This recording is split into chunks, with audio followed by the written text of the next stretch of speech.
અધ્યાય બીજો સાંખ્ય યોગ. સંજય કહે છે, એમ કરુણાથી વ્યાપ્ત આંસુવાળા વ્યાકુળ નેત્રોવાળા અને ખેદ કરતા તેને અર્જુનને મધુસૂદને આ વાક્ય કહ્યું.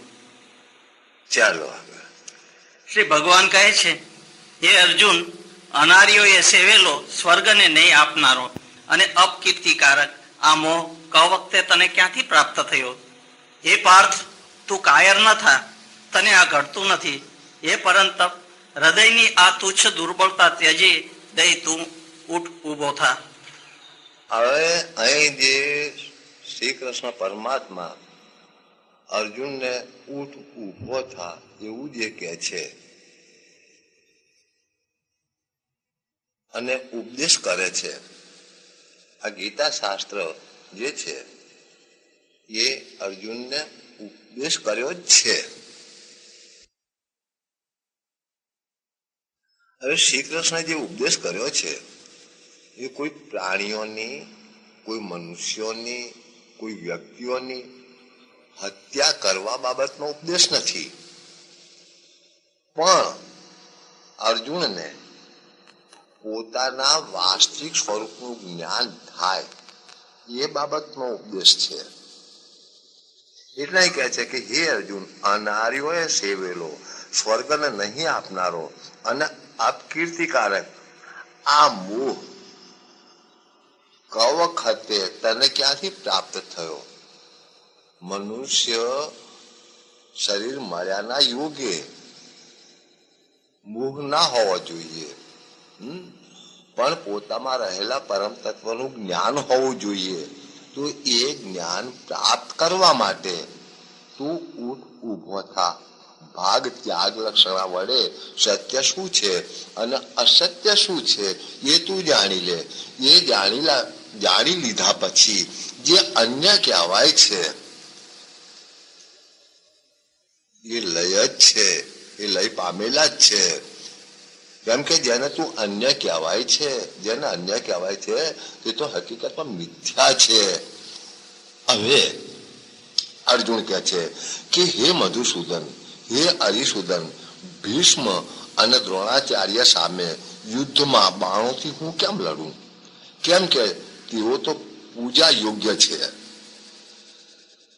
હવે અહીં અર્જુન જે આમ કહે છે કે તે તો પૂજા યોગ્ય છે અને જગતના મનુષ્યો પણ એકબીજાને પૂજે છે, વડીલોને પૂજે છે, મહાત્માઓને પૂજે છે, પરમાત્માને પણ પૂજે છે, પણ બીજા સમજીને પૂજે છે, અન્ય સમજીને પૂજે છે.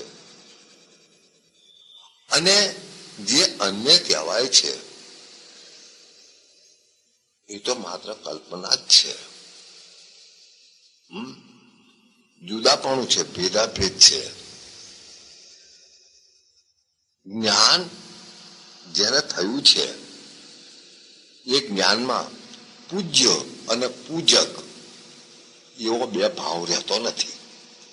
અને જ્યાં બે પાણોનો ભાવ નથી ત્યાં પૂજા જ છે. મહાનુભાવ વડીલોને નહીં મારી આ લોકમાં ભિક્ષાથી મેળવેલું ભોગવવું પણ વધારે સારું છે. કેમ કે વડીલોને મારીને તો અહીં તેમના લોહીથી ખૈડાયેલા અર્થ અને કામરૂપ ભોગો મારે ભોગવવા પડે. કેમ કે અહીં પણ એની ભેદ મતી છે. વળી એ બેમાંનું કયું અમારા માટે શ્રેષ્ઠ છે અથવા અમે જીતીશું કે તેઓ અમને જીતશે તે અમે જાણતા નથી. જેઓને મારી અમે જીવવા જ ન ઈચ્છીએ તે ધૃતરાષ્ટ્રના પુત્રાદિ સંબંધીઓ અમારી સામે યુદ્ધ માટે ઉભા છે. દીનતા રૂપ દોષ વડે નાશ પામેલા સ્વભાવો વાળો અને ધર્મમાં મૂઢ ચિત્ત વાળો હું આપને પૂછું છું. એવું અર્જુન કહે છે શ્રી કૃષ્ણ પ્રત્યે, મૂઢ ચિત્ત વાળો. હવે સાચું શું અને ખોટું શું એ ન સમજી શકાય એવી પરિસ્થિતિ જ્યારે હોય, એવી દશા હોય ત્યારે સમજી લેવું કે ચિત્ત મૂઢ છે. પોતાના વાસ્તવિક સ્વરૂપનું ભાન ન થવું એનું નામ જ મૂઢતા છે. મારે માટે જે ચોક્કસ કલ્યાણ રૂપ હોય તે મને કહો. હું આપનો શિષ્ય છું. આપ શરણે આવેલા મને ઉપદેશ આપો કે મારે આ મનુષ્ય દેહ પામીને શું કરવું, શું તજવું અને શું પ્રાપ્ત કરવું.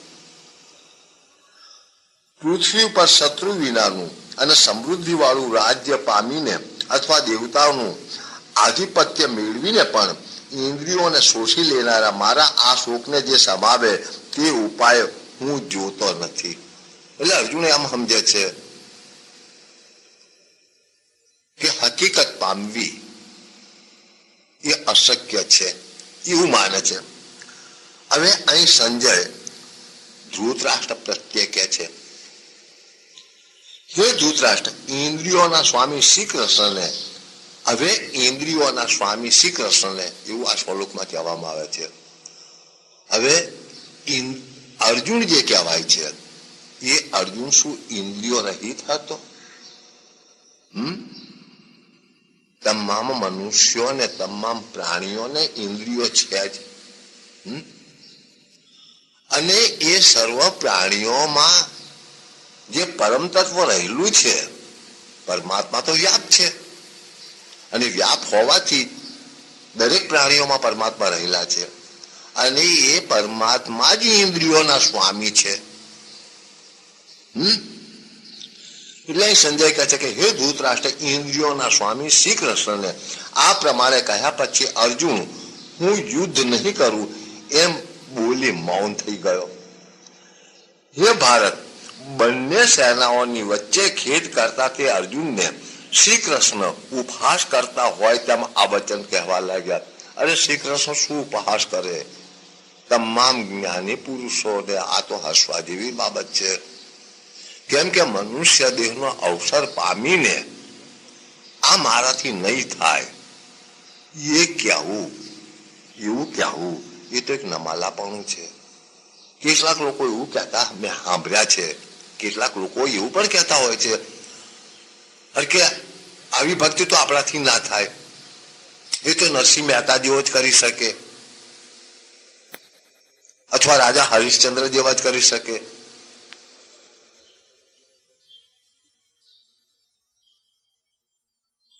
શું અર્જુન કે રાજા હરિશ્ચંદ્ર કે કબીર કે મીરા વગેરે એ કોઈ બીજા તત્વોથી થોડા ઘડાયેલા હતા?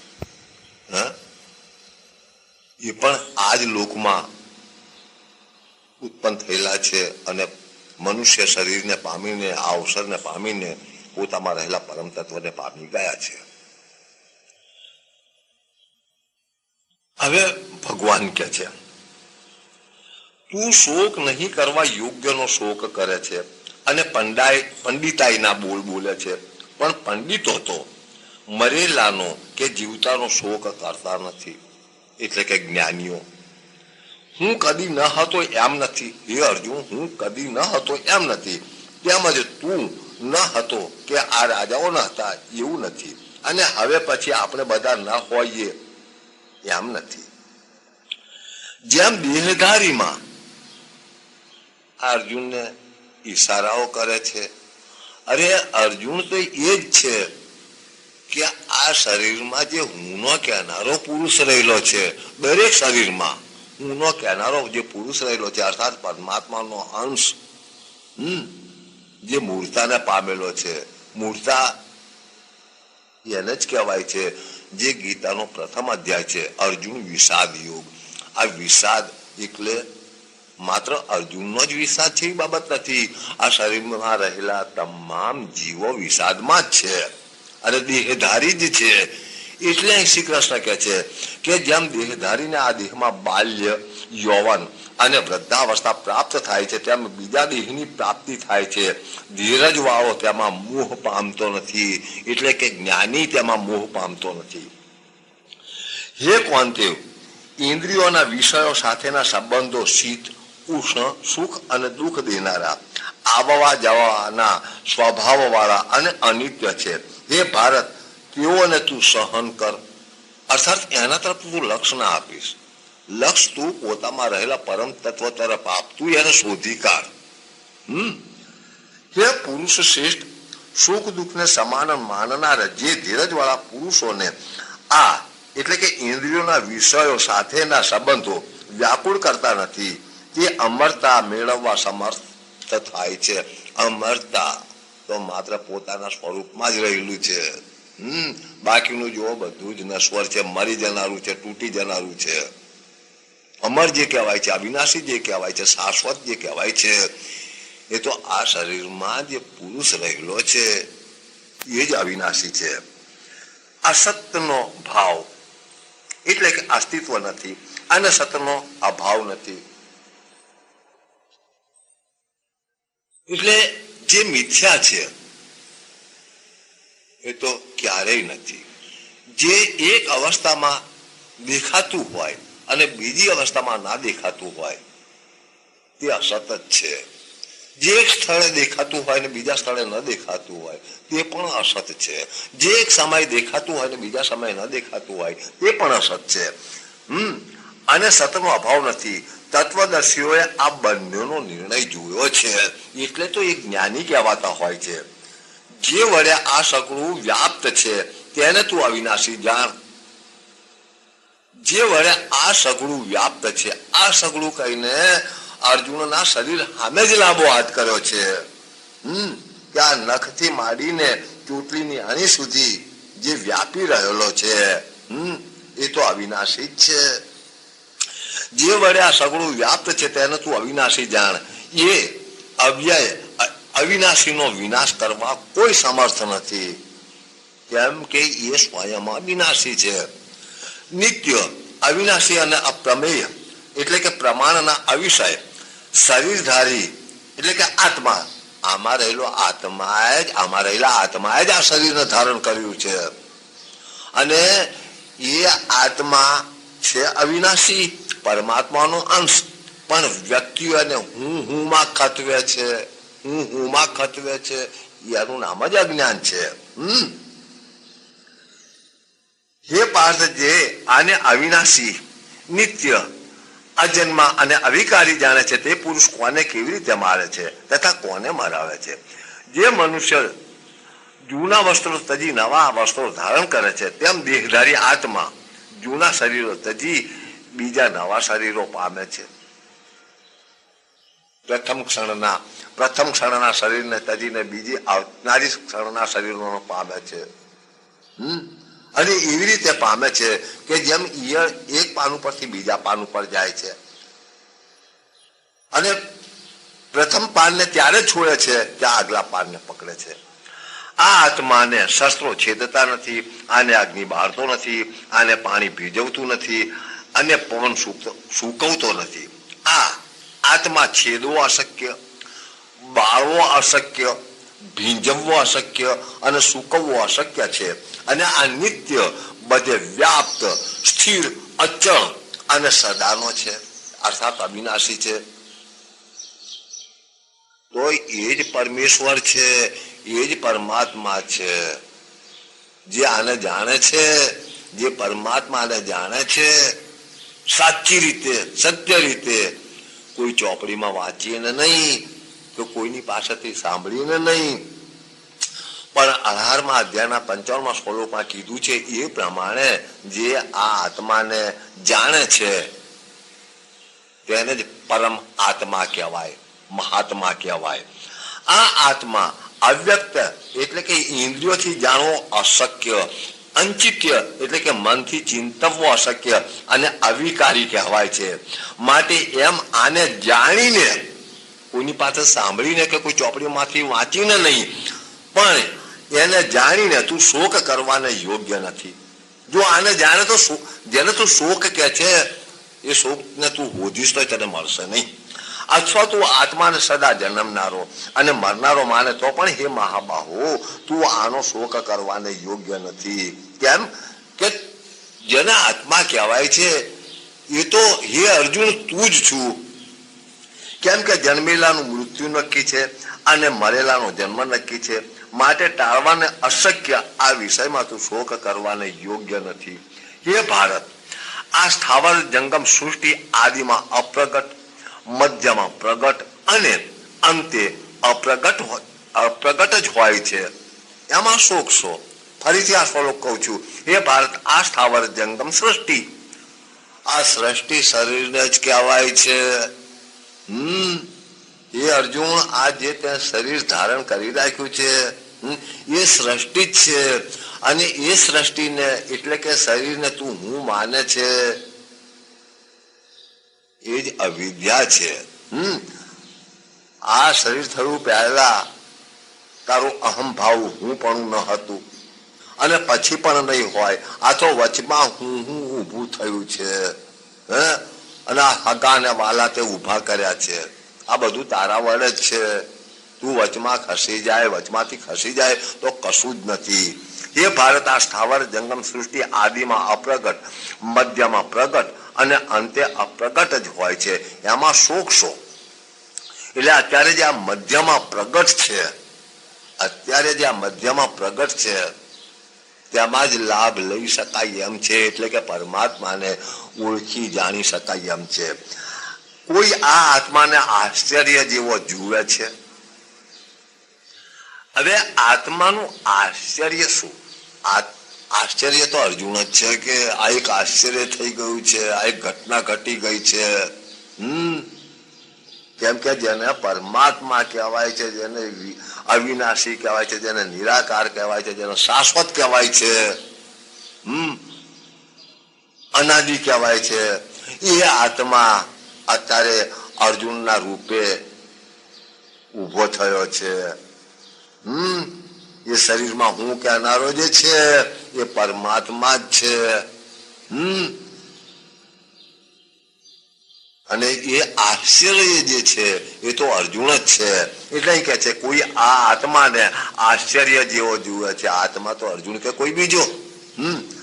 કોઈ આ આત્માને આશ્ચર્ય જેવો જુએ છે, તેમજ બીજો કોઈ આને આશ્ચર્ય જેવો કહે છે, તથા બીજો આને આશ્ચર્ય જેવો સાંભળે છે, અને કોઈ આને સાંભળીને પણ સમજતો નથી.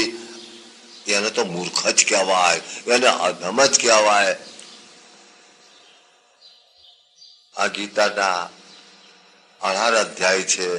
એ 18 અધ્યાયમાં કોઈને કોઈ શ્લોક તો આ જે નથી સાંભળતો અને નથી સમજતો તેની નિંદા કર્યા સિવાય મૂકી નથી મહારાજ. કરી જ છે નિંદા.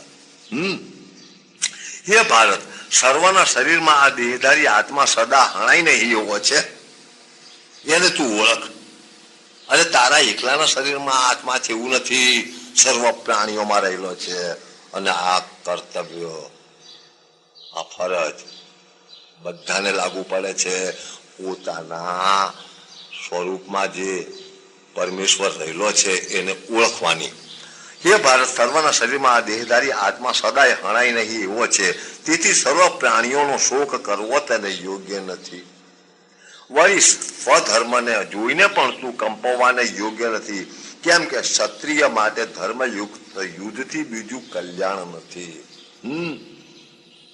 ક્ષત્રિય એને કહેવાય છે. ક્ષત્રિય એને કહેવાય છે. મહાપુરુષો ક્ષત્રિય એને કહે છે કે જે ભાગ ત્યાગ લક્ષણા સાચું શું છે ને ખોટું શું છે એનો વિભાગ કરીને સારી રીતે સમજી શકે છે કે આ શરીરમાં જે હું છું તે શરીર છું કે આત્મા છું, નશ્વર છું કે અવિનાશી છું, એવું જે જાણે છે એને વીર પુરુષ કહેવાય છે.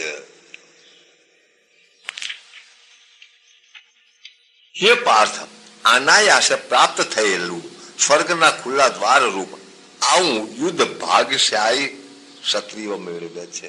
એટલે કે આ મનુષ્ય દેહ જે મળે છે એ તો ભાગ્યશાળીને જ મળે છે.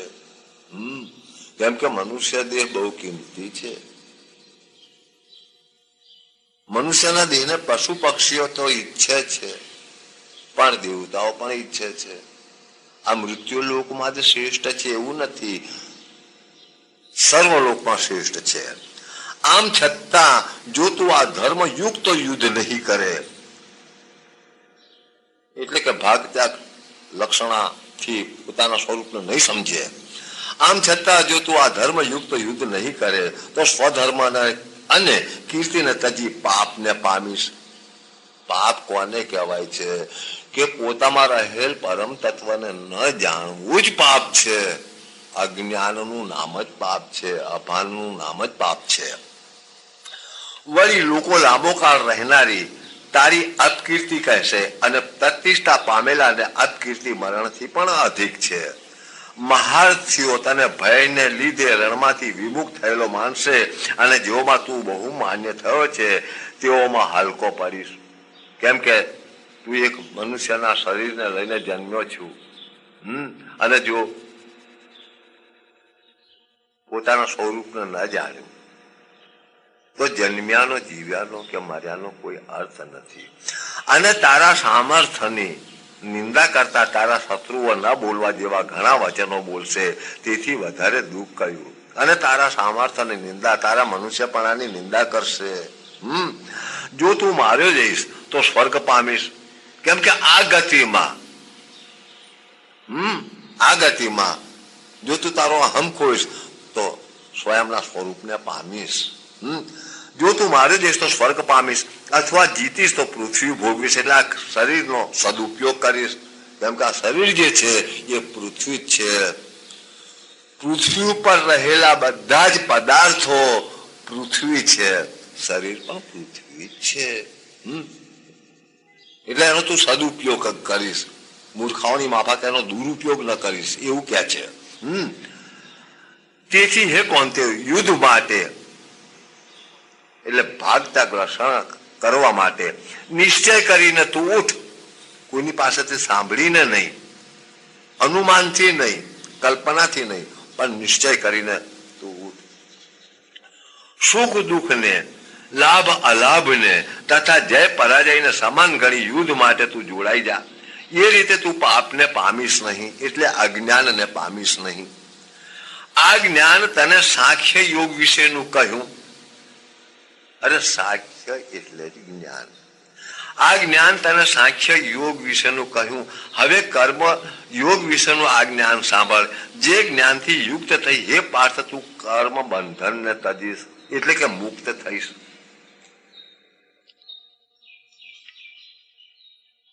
આ કર્મયોગમાં આરંભનો નાશ નથી અને દોષ નથી. આ ધર્મનું અતિ થોડું પણ આચરણ મોટા ભયથી બચાવે છે. અતિ થોડું પણ એટલે કેટલું? જે અર્જુન તારા જેટલું, જે સત્ય તારામાં રહેલું છે. સત્ય માત્ર પરમાત્મા જ છે, સમજી લોજો. જે સત્ય કહેવાય છે માત્ર પરમાત્મા જ છે, અને પરમાત્મા સિવાય જે કઈ છે એ તમામ અસત્ય છે, જે નશ્વર છે. પ્રત્યેક ક્ષણે જે ક્ષીણ થાય છે તે અસત્ય છે. જે એક સ્થાને હોય બીજા સ્થાને ના હોય, જે એક સમય હોય બીજા સમયે ના હોય, જે એક અવસ્થામાં હોય બીજી અવસ્થામાં ના હોય, તે તમામ અસત્ય છે.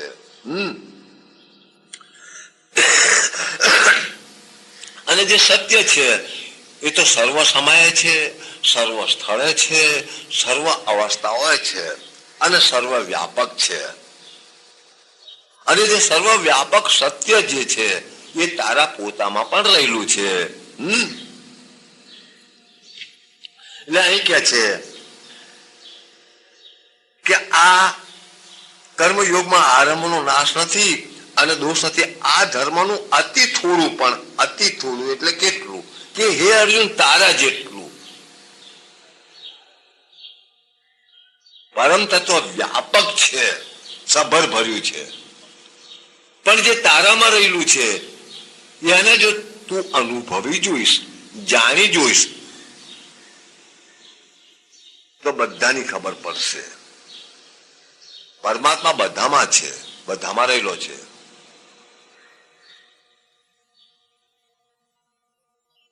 પણ એ બધામાં રહેલો પરમાત્મા કોઈને દેખાતો નથી, દર્શાતો નથી. પણ જે પોતામાં રહેલો પરમાત્મા છે એ તો ગુરુ મહારાજની કૃપા વડે પોતાના અનુભવમાં આવી શકે છે. અને પોતાના અનુભવમાં જો આવી જાય છે તો બધે અનુભવાય છે. એના માટે ગીતાનો 5મો અધ્યાય 26મો શ્લોક સાક્ષી પૂરે છે કે જેમને પોતાના સ્વરૂપનું ભાન થયું છે તેવા સાધકોને સર્વત્ર નિર્વિકલ્પ બ્રહ્મનો અનુભવ થાય છે. એટલે એ કહે છે કે આ ધર્મનું અતિ થોડું પણ આચરણ મોટા ભયથી બચાવે છે. તાર મોટામાં મોટો ભય તો જન્મ મરણનો. તું એમાંથી મુક્ત થઈશ. હે કુરુનંદન, આ કર્મ યોગમાં નિશ્ચય સ્વરૂપ વાળું જ્ઞાન એક જ છે. હે કુરુનંદન, આ કર્મયોગમાં નિશ્ચય સ્વરૂપ વાળું જ્ઞાન એક જ છે અને તે જ્ઞાન છે પોતાના સ્વરૂપનું. નિશ્ચય વિનાનાઓનું જ્ઞાન ઘણી શાખા વાળું અને અનંત હોય છે. જેમને પોતાના સ્વરૂપનો નિર્ણય નથી કર્યો, નિશ્ચય નથી કર્યો, અનુભવ નથી કર્યો, અને એમનું જે જ્ઞાન છે તો જગતનું જ્ઞાન છે, પદાર્થોનું જ્ઞાન છે, ભૌતિકતાનું જ્ઞાન છે, પોતાના આત્માનું નહીં, પોતાના સ્વરૂપનું નહીં. અને એ ઘણી શાખા વાળું છે અને નશ્વર છે. હે અર્જુન, જેઓ કામનાઓમાં તન્મય થયેલા છે અને સ્વર્ગ તથા સ્વર્ગના સુખોને જ એકમાત્ર પ્રાપ્ત કરવા યોગ પરમ વસ્તુ માને છે, તેઓ વેદના ફળદર્શક વાક્યોમાં આસક્ત થઈને આના કરતા બીજી કોઈ ઉત્તમ વસ્તુ છે જ નહીં એમ કહેનારા હોય છે. આવા અવિવેકીઓ જન્મ પર્યંત કર્મના ફળો આપનારી ભોગ તથા ઐશ્વર્યવાળી ગતિ પ્રાપ્ત કરવા માટે કર્મકાંડની અનેક પ્રકારની ક્રિયાઓનું વર્ણન કરનારી વેદની એટલે કે અર્થવાદવાળી, જેમાં પુષ્કળ ફળોની લાલચો બતાવેલી છે તેવી ફૂલફૂલી વાણી બોલ્યા કરે છે.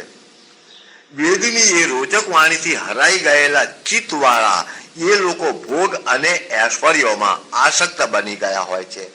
એમાં ફળો માટેની ક્રિયાઓમાં ગૂંથાઈ ગયેલી તેમની બુદ્ધિ પછી સમાધિમાં એટલે કે આત્મ સ્વરૂપની સમતારૂપ સ્થિતિમાં સ્થિર થઈ શકતી નથી.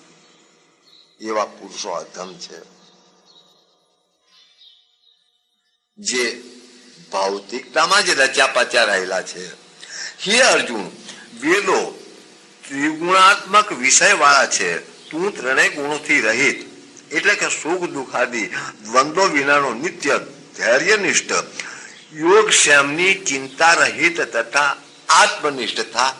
તો આત્મનિષ્ઠા તો અર્જુન કહેતા સર્વ શરીરોમાં રહેલો જીવાત્મા એ આત્મનિષ્ઠ ક્યારે થાય કે જ્યારે આત્માને સારી રીતે જાણે, ઓળખે, એટલે કે પોતાના સ્વરૂપને જાણે કે આ હાડકા ચામડાના શરીરમાં હું પોતે કોણ છું અને કેવો છું.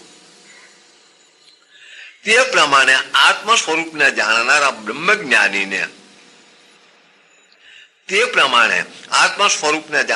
બ્રહ્મજ્ઞાનીને કર્મ ફળોનું વર્ણન કરનાર વેદો તો ચારે બાજુથી ભરપૂર જળાશય પ્રાપ્ત થયા પછી ખાબોચિયાના જેટલા જ જરૂરના રહે છે.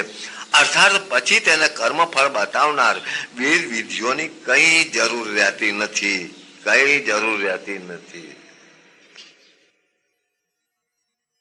બ્રહ્મજ્ઞાનીને કર્મ ફળોનું વર્ણન કરનારા વેદ તો ચારે બાજુથી ભરપૂર જળાશય પ્રાપ્ત થયા પછી માત્ર ખાબોચિયાના જેટલા જ જરૂરના રહે છે.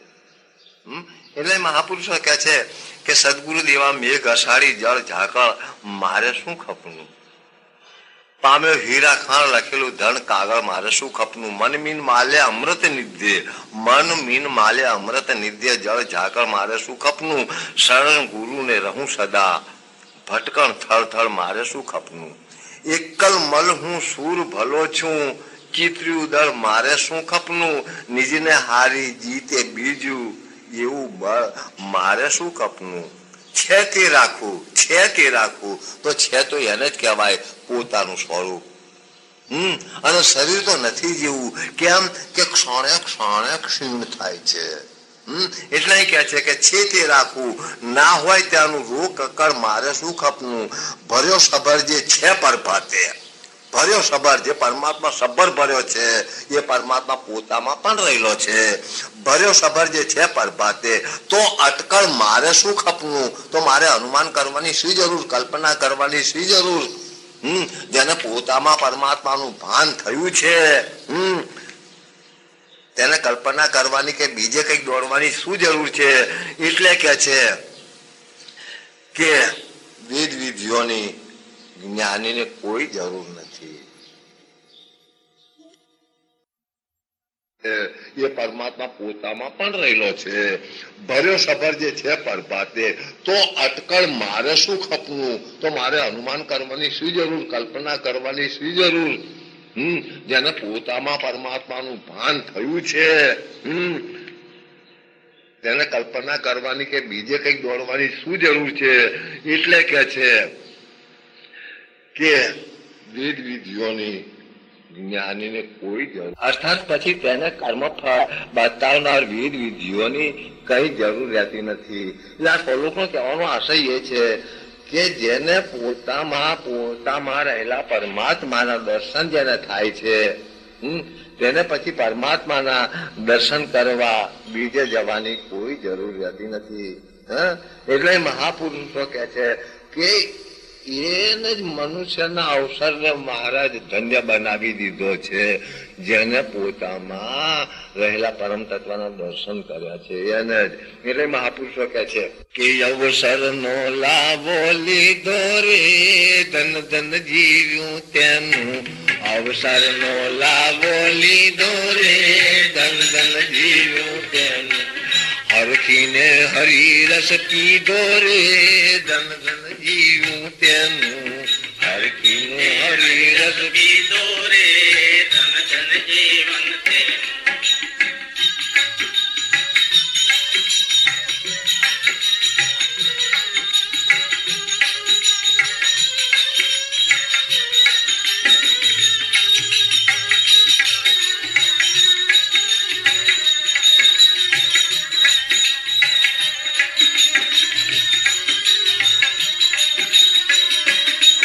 જેનું વચને મન માન્યું તેને ઉગ્યો બનું ભગવાનું. જેનું વચને મન માન્યું તેને ઉગ્યો ભગવાનું. જેનું વચને મન માન્યું તેને ઉગ્યો બનું ભગવાનું. જેનું વચને મન માન્યું તેને ઉગ્યો ભગવાનું. તમતળિયું ભ્રાત. સાંખ્ય યુગનો હવે 46મો શ્લોક. જે પ્રમાણે આત્મ સ્વરૂપને જાણનાર બ્રહ્મજ્ઞાનીને કર્મ ફળનું વર્ણન કરનાર વેદો તો ચારે બાજુથી ભરપૂર જળાશય પ્રાપ્ત થયા પછી ખાબોચિયાના જેટલા જ જરૂર ન રહે છે. અર્થાત પછી તેને કર્મફળ બતાવનાર વેદ વિધિઓની કઈ જરૂર રહેતી નથી. એટલે આ શ્લોકનો કહેવાનો આશય એ છે કે જેને પોતામાં રહેલા પરમાત્માના દર્શન જેને થાય છે, તેને પછી પરમાત્માના દર્શન કરવા બીજે જવાની કોઈ જરૂર રહેતી નથી. એટલે મહાપુરુષો કહે છે કે એને જ મનુષ્યના અવસરને મહારાજ ધન્ય બનાવી દીધો છે, જેને પોતામાં રહેલા પરમ તત્વના દર્શન કર્યા છે એને જ. એટલે મહાપુરુષો કહે છે કે અવસરનો લાભો લીધો રે, ધન ધન જીવ્યું તેનું. અવસરનો લાભો લીધો રે, ધન ધન જીવ્યું તેનું. હરખીને હરિરસ પીધો રે, ધન ધન જીવ્યું તેનું. હરખીને હરિરસ પીધો રે, ધન ધન જીવન તેનું.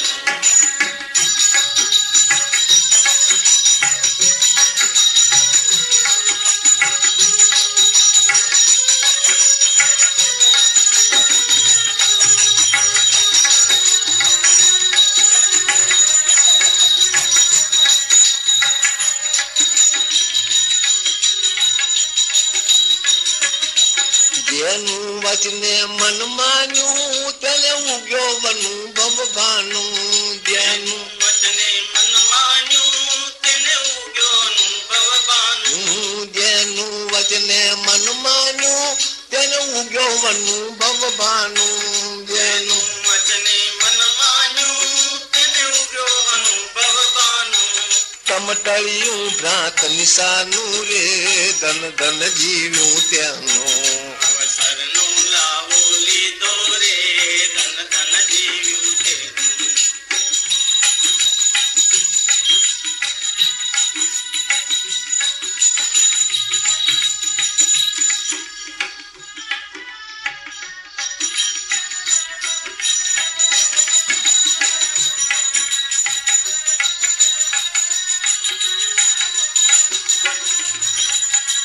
આશા બીજાની તારી જગમર જાદા પર જારી આશા બીજાની ટાળી જગમર જાદા પર જાળી એ આશા બીજાની તારી જગમર જાદા પર જારી આશા બીજાની ટાળી જગમર જાદા પર જાળી ઈ નિશ્ચય કીધા વન મારી રે ધન ધન જીવ્યું ત્યાંનું અવસરનો લાવો લીધો રે ધન ધન જીવ્યું તે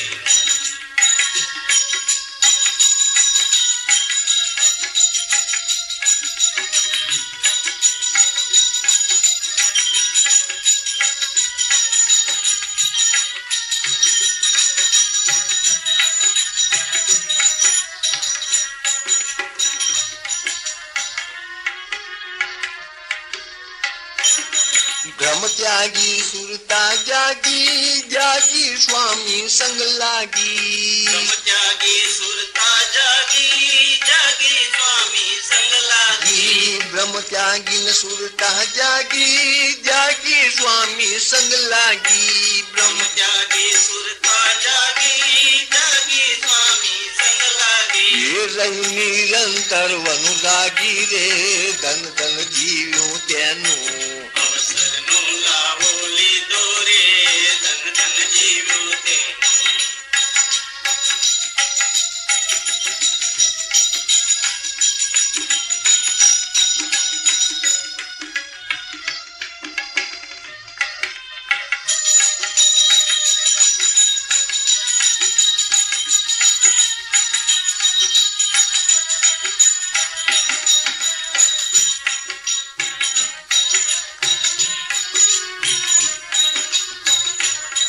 તન મન ધન સુખ ને વારી સુરતા નિજ પદમાં ધારી મન ધન સુખ ને વારી સુરતા નિજ પદમાં ધારી એ તન મન ધન સુખ ને વારી સુરતા નિજ પદમાં ધારી મન ધન સુખ ને વારી સુરતા નિજ પદમાં ધારી તે પ્રગટ રૂપ મુરારી રે ધન ધન જીવ્યું તેનું અવસરનો લાવો લીધો રે ધન ધન જીવ્યું તે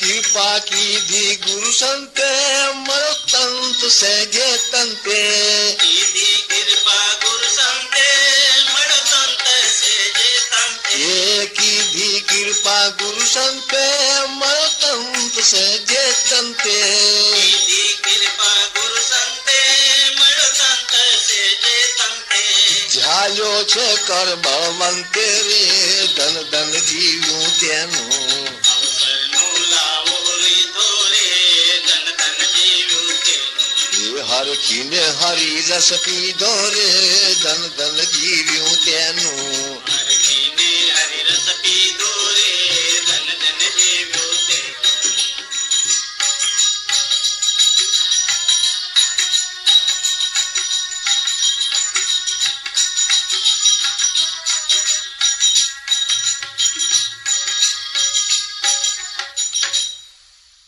કેમ કે જેને પોતામાં પોતાના આત્માનું સ્વરૂપ જાણ્યું છે તેને તો આ અવસરીઓ ધન ધન જ છે. આગળ 47માં શ્લોકમાં કહે છે કે તારો કર્મમાં જ અધિકાર છે, ફળમાં કદી નથી. તું કર્મના હેતુવાળો ન થા, તું કર્મના ફળના હેતુવાળો ન થા, તેમાંથી કર્મ ન કરવામાં તારી આસક્તિ ના થાવ. તું કર્મ કર, તું કર્મ કર, પણ એ કર્મ કર કે જે કર્મ વડે પોતાના સ્વરૂપની પ્રાપ્તિ થાય છે. શરીરને પોષવા અર્થેના કર્મ તો જગતના તમામ પ્રાણીઓ કરે છે. એક કર્મમાં કલ્યાણ નથી, પણ હું તને એક કર્મ કરવા માટે પ્રેરું છું કે જે કર્મ કરવાથી પરમાત્મા પ્રાપ્તિ થાય છે પોતામાં. હે ધનંજય, તું યોગમાં રહી ફળ વિશેની આસક્તિ છોડી સિદ્ધિ અસિદ્ધિમાં સમાન થઈ કર્મો કર. ક્ષમતા એ જ યોગ કહેવાય છે. તું યોગમાં રહી. યોગ એટલે મિલન. યોગ એટલે મિલન. પરમાત્મા વ્યાપક છે અને વ્યાપક હોવાથી પોતામાં પણ છે. એટલે અહીં ગુનો ક્યાંનારો અને આમાં રહેલા હરિ એ એક છે કે બે? જરા એને જાણી તો જુઓ ગુરુ મહારાજનું શરણ લઈને. તો ખબર પડશે કે હું અને હરિમાં લેશ પણ ભિન્નતા નથી. એવી ખાતરીનું નામ જ યોગ છે જી. હે ધનંજય, સકામ કર્મ બુદ્ધિયોગ સમત્વ બુદ્ધિયુક્ત નિષ્કામ કર્મથી ઘણું અધમ છે. માટે સમત્વ બુદ્ધિમાં તું શરણ લે. કેમ કે ફળના હેતુ વાળા સકામ પુરુષો તો પામર છે. એટલે કે દેહના પાલન પોષણ કરવામાં જ જે રચ્યા મચાર્યા છે, એટલે આયુષ્યને વિતાવે છે, એટલે કે આ આયુષ્યને ખર્ચી નાખે છે. એ જીવો તો પામર છે. સમત્વ બુદ્ધિ વાળો પુણ્ય અને પાપ બંનેને અહીં જ તજી દે છે. તેથી એ યોગ માટે તું જોડાઈ જા. કર્મમાં કુશળતા એ યોગ છે. કેમ કે કર્મમાં કુશળતા એને કહેવાય કે જે પોતામાં રહેલા પરમ તત્વને જાણવા માટેની તજવીજ કરવી. સંતોનો સમાગમ કરવો, સંતોનો સંગ કરવો, સદગુરુ મહારાજના શરણે જવું. સદગુરુ મહારાજ એ કે જે ચોથા અધ્યાયમાં 34મા શ્લોકમાં જે કીધું છે કે તે જ્ઞાનોનો તને તત્વદર્શી જ્ઞાનનો ઉપદેશ કરશે. એવા તત્વદર્શી જે આત્માની ઓળખાણ કરાવે, પોતાના સ્વરૂપની ઓળખાણ કરાવે, એવા સદગુરુના શરણે જવું. કેમ કે કર્મથી ઉત્પન્ન થતા ફળ તજીને સમત્વ બુદ્ધિથી યુક્ત થયેલા જ્ઞાનીઓ જન્મ રૂપ બંધનથી મુક્ત થઈ ઉપદ્રવ રહિત મોક્ષ પદને પામે છે. અરે જેને મોક્ષ પદ કહેવાય છે એ તો પોતાનું સ્વરૂપ જ છે. જ્યારે તારી બુદ્ધિ મોહરૂપી મેલને તજશે, જ્યારે તારી બુદ્ધિ મેલ રૂપી મન મેલ અહીં મેલ જે કીધો છે એ તો અજ્ઞાનને જ મેલ કીધો છે. પોતાના સ્વરૂપનું જે ભાન છે, પોતાના વાસ્તવિક સ્વરૂપનું જે અભાન છે એ જ મેલ છે. એટલે કે છે કે જ્યારે તારી બુદ્ધિ મોહરૂપી મેલને તજશે, ત્યારે તું સાંભળેલા અને સાંભળવા બાકી રહેલા કર્મ ફળો તરફ વૈરાગ્ય પામીશ. અરે વૈરાગ્ય પામીશ શું? પછી તો એની તને જરૂર જ રહેશે નહીં. અનેક પ્રકારના સિદ્ધાંતો સાંભળીને વિભ્રમમાં પડેલી તારી બુદ્ધિ જ્યારે નિશ્ચળ થઈને, એટલે કે તારા પોતાના સ્વરૂપને ઓળખીને ક્ષમતારૂપ સમાધિમાં સ્થિર થશે, ત્યારે તું સમત્વ બુદ્ધિરૂપ યોગને પામીશ. એટલે કે તારી અને પરમાત્માની, આમાં હું કહેનારની અને પરમાત્માની એકતાને પામીશ. હવે અહીં અર્જુન કહે છે કે હે કેશવ, સમાધિમાં રહેલા સ્થિત પ્રજ્ઞની વ્યાખ્યા શી છે? તે મનુષ્ય સ્થિર બુદ્ધિ વાળો હોય, બોલવા, ચાલવા, બેસવા, ઉઠવા વગેરેમાં કેવી રીતે વર્તે છે? મારે તેને ઓળખવો હોય તો સી રીતે ઓળખવો? અહીં અર્જુન પૂછે છે, હે કેશવ, સમાધિમાં રહેલા સ્થિત પ્રજ્ઞની વ્યાખ્યા શી છે?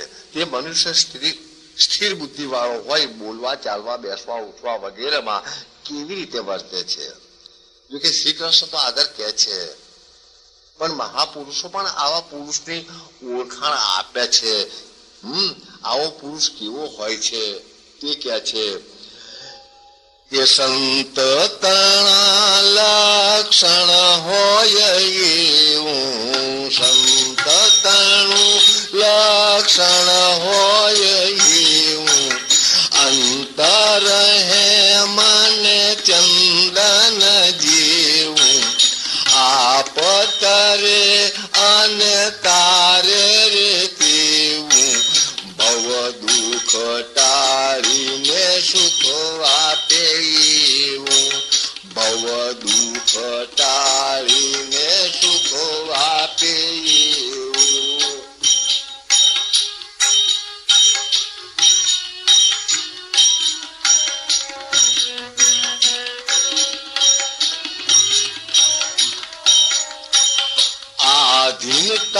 કહીએ પણ વસ નહીં કેને દેખે આપ સ્વરૂપ સારવેને હરિતુલ્ય કરે શરણ આવે તેને ચૂકાવે પુનઃ પાપનું દેવું ચૂકાવે પુનઃ ને પાપનું દેવું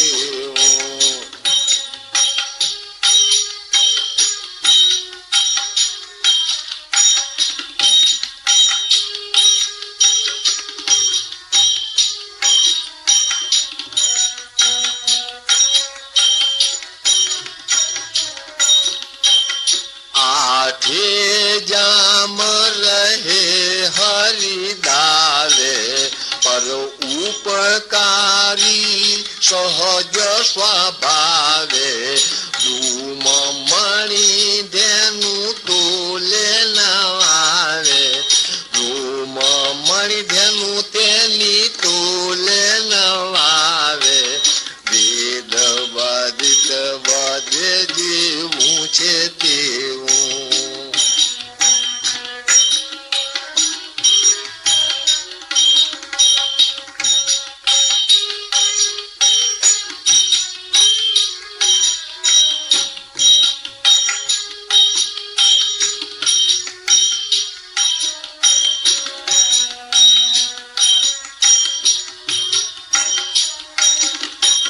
વ્રતિ સદા જેની વિશ્વ પારે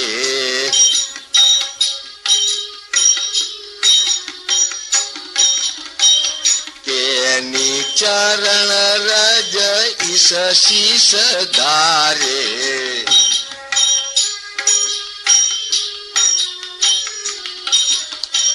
મહિમા સહસ્ત્ર મુખ વેદ ઉચ્ચારે સંત રૂપે પ્રગટ પદ અભેવું સંત રૂપે પ્રગટ પદ અભેવું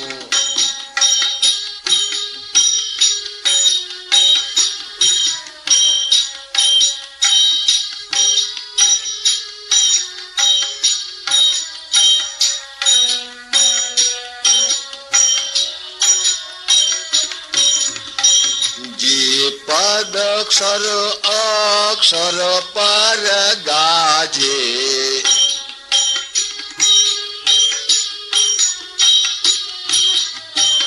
તે પદ જાહેર સંત બિરાજે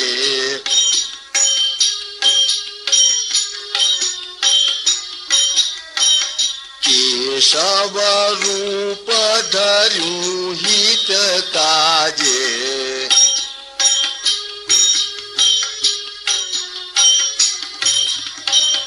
પરભાત સદા શરણ મારે હું પરભાત સદા શરણ મારે હું આ છે સંતો ના લક્ષણ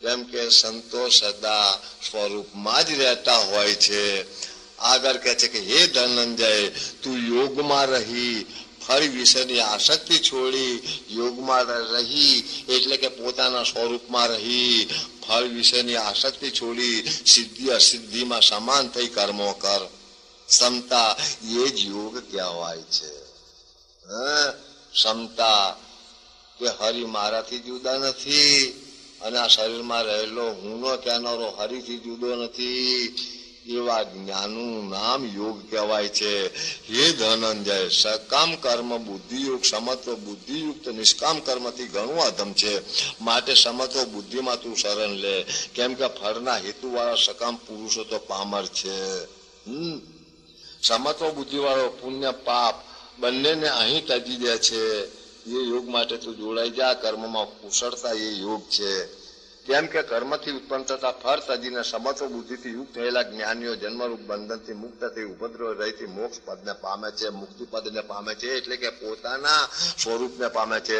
જ્યારે તારી બુદ્ધિ મોહરૂપી મેલને થશે ત્યારે તું સાંભળેલા અને સાંભળવા બાકી રહેલા તમામ કર્મ ફળો તરફ વૈરાગ્ય પામીશ.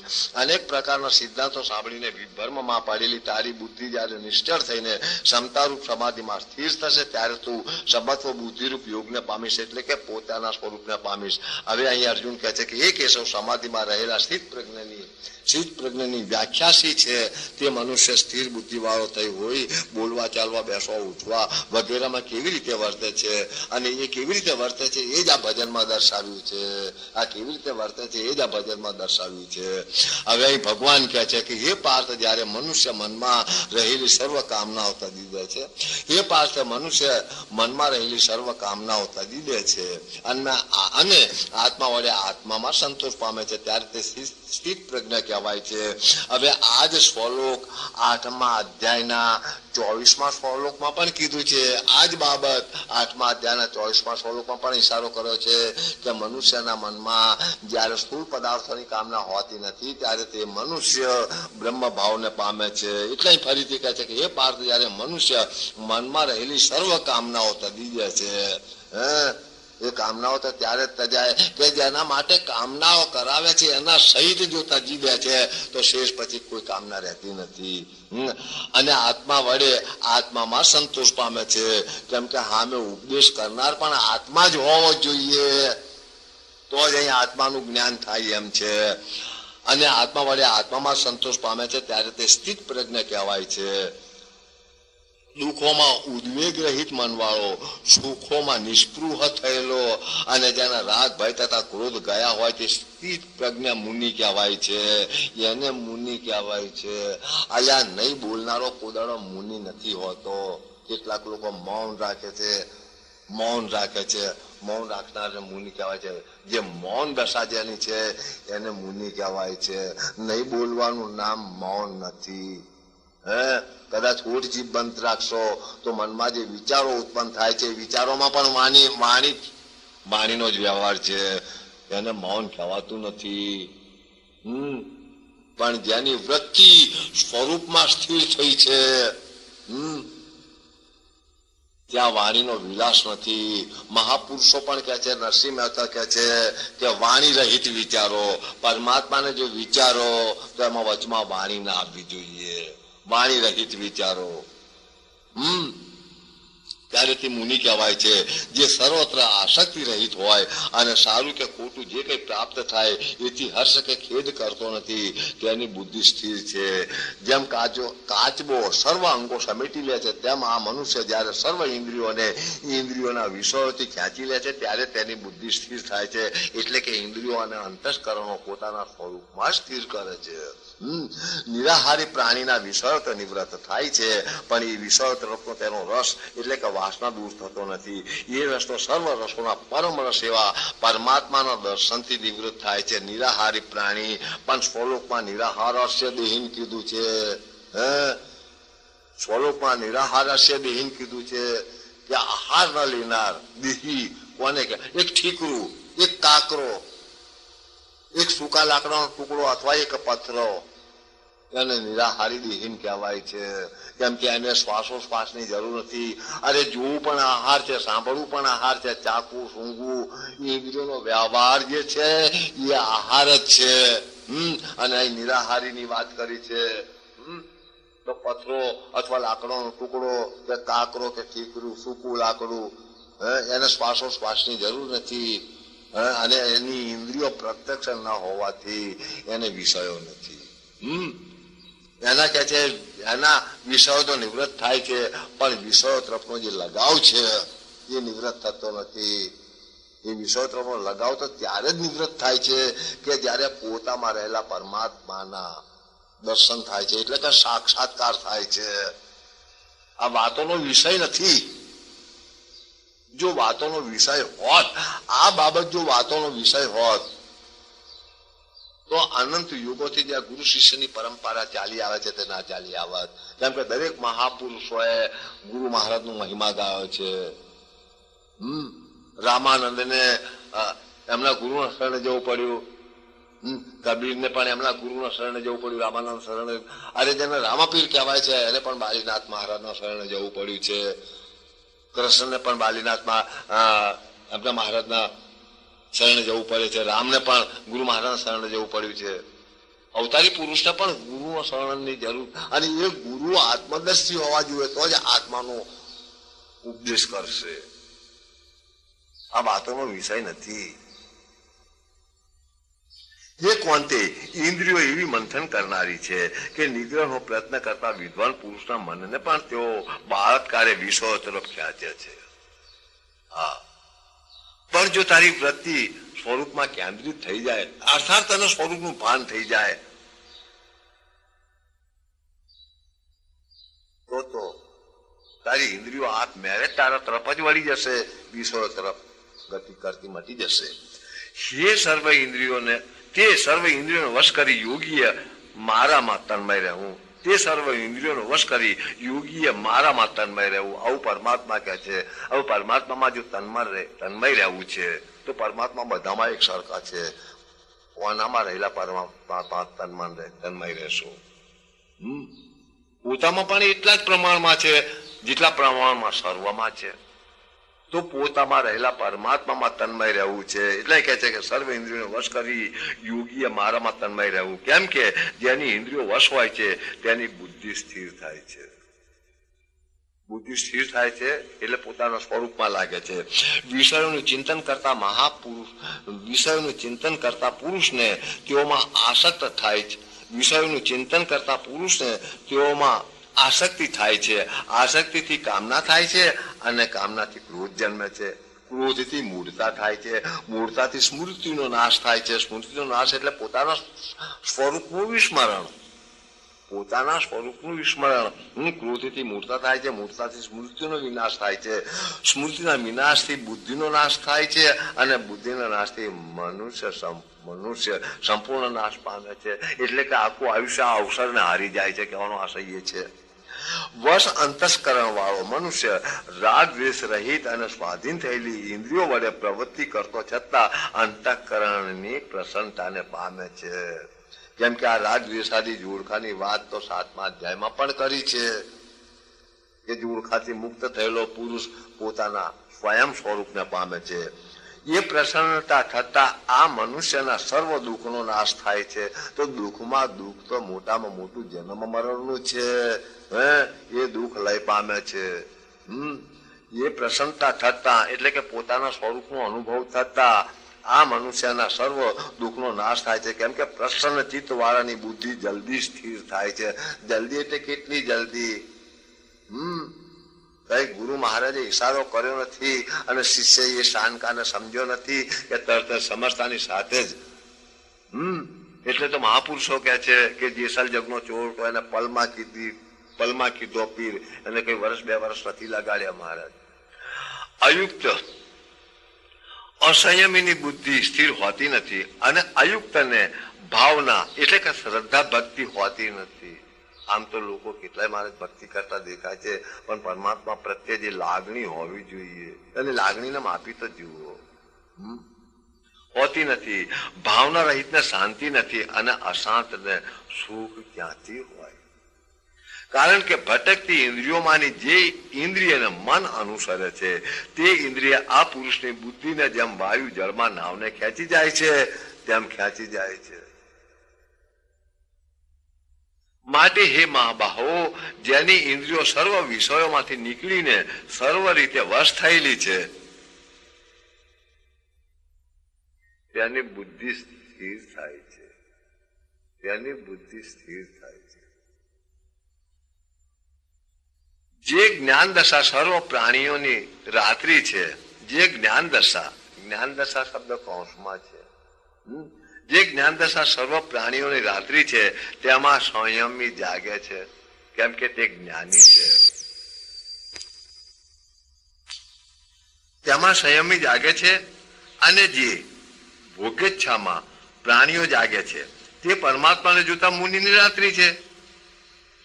આ જ્ઞાનીઓમાં અને અજ્ઞાનીઓમાં આટલો ફરક છે.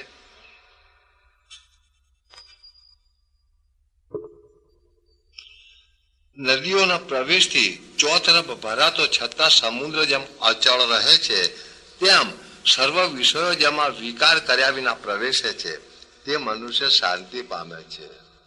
કેમ શાંતિ પામે છે? કે એની વૃત્તિ વિષયો તરફ છે જ નથી. જ્ઞાનીની જે વૃત્તિ છે, સુરતા જે છે, એ તો પરમાત્મામાં જ છે. વિષયોને ઈચ્છનારો ક્યારેય શાંતિ પામતો નથી. વિષયોને ઈચ્છનારો ક્યારેય શાંતિ પામતો નથી. જે પુરુષ સર્વ કામનાઓને ત્યજી નિષ્પૃહ, મમતા રહિત અને અહંકાર રહિત થઈ વિચરે છે, તે શાંતિ પામે છે, અર્થાત પોતાના સ્વરૂપને પામે છે. હે પાર્થ, બ્રહ્મને પ્રાપ્ત થયેલાની સ્થિતિ આવી છે. બ્રહ્મને એટલે કે પોતાના સત્ય સ્વરૂપને. બ્રહ્મ વ્યાપક હોવાથી સર્વમાં છે, અને સર્વમાં છે તો પોતામાં પણ છે. તેને પામ્યા પછી મનુષ્ય મોહને વશ થતો નથી. એટલે કે એવા મનુષ્યને પછી દેહ દશા ઉત્પન્ન થતી નથી. અંતકાળે પણ આ સ્થિતિમાં રહીને, એટલે કે પોતાના સ્વરૂપમાં રહીને તે શાંત બ્રહ્મપદને જ પામે છે.